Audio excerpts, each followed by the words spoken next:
Wonten ing mriki kita badhe ngrembak babagan angka Jawa. Angka setunggal sami kaliyan aksara Ga.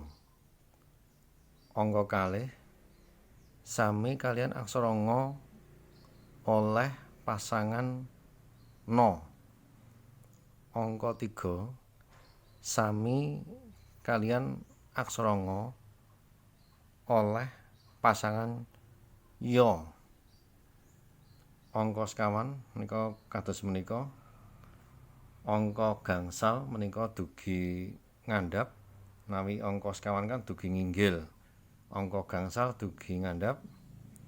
Angka 6 sami kaliyan pasangan Da. Angka 7 kados aksara La, Angka 8 menika sami kaliyan Pa-murda.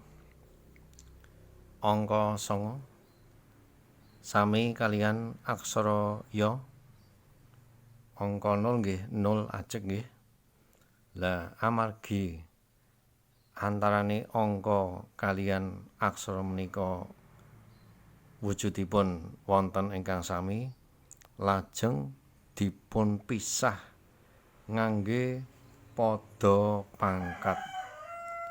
Dipun pisah ngangge pada pangkat, wujudipun kados mekaten. Cecek ing inggil lan ing ngandhap menika diapit ngangge pada pangkat kangge mbedakake antarane aksara lan angka amargi wonten ingkang sami wujudipun supaya beda. Menawi boten wonten pada pangkatipun mungkin ndak bingung. Tuladanipun mekaten. Nomor setunggal ana 5 pitik. Kita serat nggih.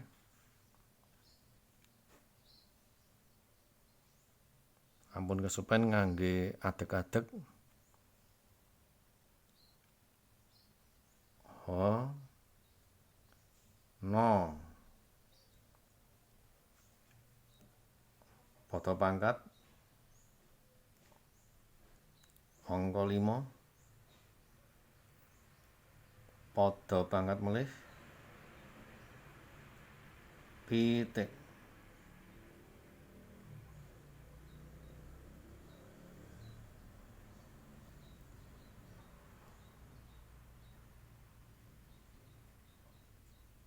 Pangkon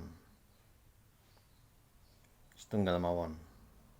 Ampun kesupen menawi wonten pangkon setunggal menika setunggal mawon amargi sampun negesi titik.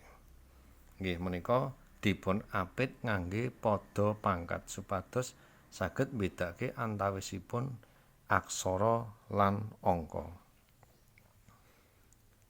Lajeng menawi wonten tandha pemisah menika awujud pada lungsi titik utawi pada lingsa koma. Menika boten usah ngginake pada pangkat malih. Lajeng menawi wonten tandha pemisah pada lingsa inggih menika titik, nuwun sewu pada lingsa menika koma lan pada lungsi menika titik, menika boten usah dipun apit ngangge pada pangkat. Namung salah setunggal kemawon. Tuladhanipun mekaten. Tahu 2, iwak 1, lan gedhang 8. Nggih. Kita serat nggih. Ampun kesupen ngangge adeg-adeg.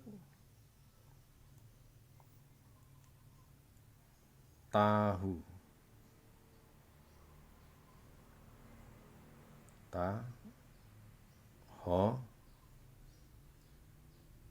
Pada pangkat.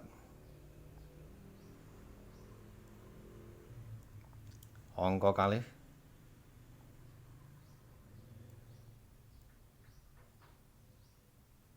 Lah menika mboten usah kados tuladha nomor setunggal dipun apit nganggo pada pangkat malih mboten usah.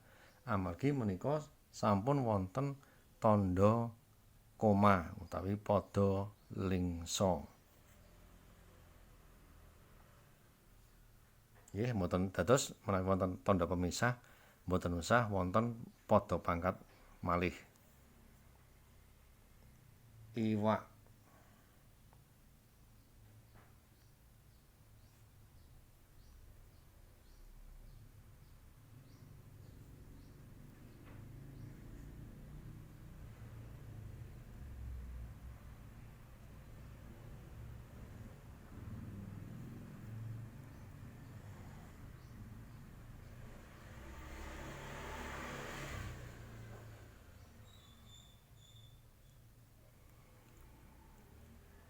angka setunggal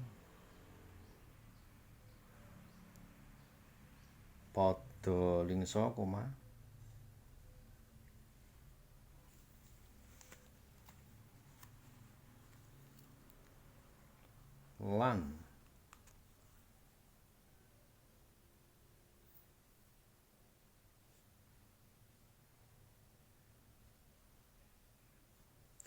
lan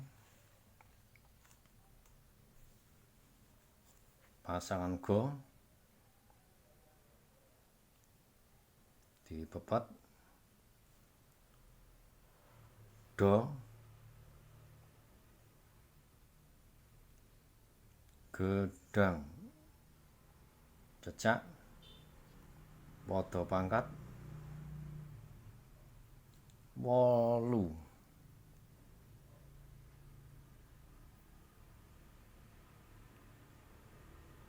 Menika langsung titik.